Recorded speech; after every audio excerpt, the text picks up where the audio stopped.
నమస్కారం. నేను మీ సోమంచి సుబ్బలక్ష్మి. ఈ మధ్య ఫేస్‌బుక్‌లో నేనొక కాన్సెప్ట్ చదివాను. అందులో ఆయన చాలా మంచి పదాల్ని ఉపయోగించి తల్లిదండ్రులనేవాళ్ళు వాళ్ళ యొక్క సరదాల కోసం పిల్లల్ని కన్నారు. అలాగే వాళ్ళు పిల్లల్ని పెంచడం జరిగింది. ఈరోజు మేము మీకోసం ఎంతో త్యాగాలు చేశాము. మీరు ఈరోజు ఇలాగా ప్రయోజకులు అయ్యారు అని అంటే కనుక మా యొక్క త్యాగ ఫలితమే. కాబట్టి మీరు మమ్మల్ని చూసుకోవాల్సిన బాధ్యత మీకు ఉంటుంది. కానీ ఇది ఎంతవరకు న్యాయం? వాళ్ళు ఆ రోజు ఏదో వ్యాపారంలాగా పెట్టుబడి పెట్టారు. ఈరోజు ఆ వ్యాపారానికి ఫలితాలు ఆశిస్తే కనుక అది అంత కరెక్ట్ అయిన పద్ధతి కాదు అంటూ ఆర్టికల్ చాలా బాగా రాశాడు. సరే, ఈ ప్రపంచంలో ప్రతి భావానికి దాని సపోర్టింగ్ పర్సన్స్ ఉంటూనే ఉంటారు. దానికి ఉదాహరణ ఎలా చెప్పాలి అని అంటే, ఇదివరకు ఆకలి రాజ్యం సినిమాలో కమల్ హాసన్ కూడా ఇలాగే పాట పాడతాడు. దాని తర్వాత అంతులేని కథ సినిమాలలో రజనీకాంత్ క్యారెక్టర్ తోటి కూడా నన్నడిగి తల్లిదండ్రులు కన్నారా, నా పిల్లలే నన్నడిగి పుట్టారా అంటూ పాట పాడడం జరుగుతుంది. ఒక రకంగా చెప్పాలంటే ఆనాటి భావజాలానికి అది కరెక్టే. ఎందుకు అంటే ఈ యొక్క మన గ్రంథాలలో కానీ ఈ కర్మ సిద్ధాంతాల మీద కానీ ఆలోచన విధానంలో అంత ఎక్కువ అభివృద్ధి చెందలేదు. కాబట్టి ఆ రోజుల్లో అలా అంటే బాగుంది. కానీ ఈ రోజుల్లో కూడా అదే సబ్జెక్ట్ని మనం మాట్లాడుకుంటున్నాము అంటే మనం కొంచెం ఎదగాలేమో అని నాకు అనిపించింది. ఎందుకు అని అంటే ఈ మధ్య మనం ఏ ఒక్క యూట్యూబ్లో కానీ ఎక్కడైనా చూస్తే ఈ ఓ పోనో సబ్జెక్ట్ కానీ లేదు అంటే ఈ యొక్క ఆత్మ యొక్క బ్లూ ప్రింట్ అని కానీ ఇలా రకరకాలైనటువంటి పేర్లలో ఏం చెప్తున్నారు అని అంటే సోల్ జర్నీ అన్న వర్డ్ కూడా యూస్ చేస్తున్నారు. ఈ వర్డ్స్లో ఏం చెప్తున్నారు అని అంటే మనము ఈ పుట్టక ముందు ఒక చైతన్య స్వరూపంలాగా ఉంటాం.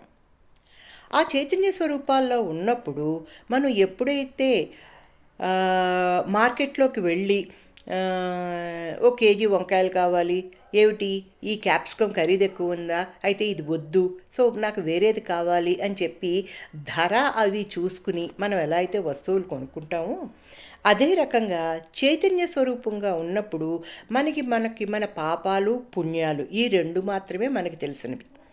మనం ఆ పరమాత్మస్థలోకి వెళ్ళాలి అనే ఒక తాపత్రయంలో ఉన్నప్పుడు ఎంత తొందరగా ఈ యొక్కటువంటి పాపాలు పుణ్యాలు కడిగేసుకుందామా అని చెప్పి దీన్ని ఎక్కడ కర్మబంధం అవుతుందో చూసుకుని మన తల్లిదండ్రులని, మన అక్కచెల్లెళ్ళని, మన భర్తని, మన అత్తమామల్ని ఇలా అందరినీ మనమే సెలెక్ట్ చేసుకుని వస్తాం.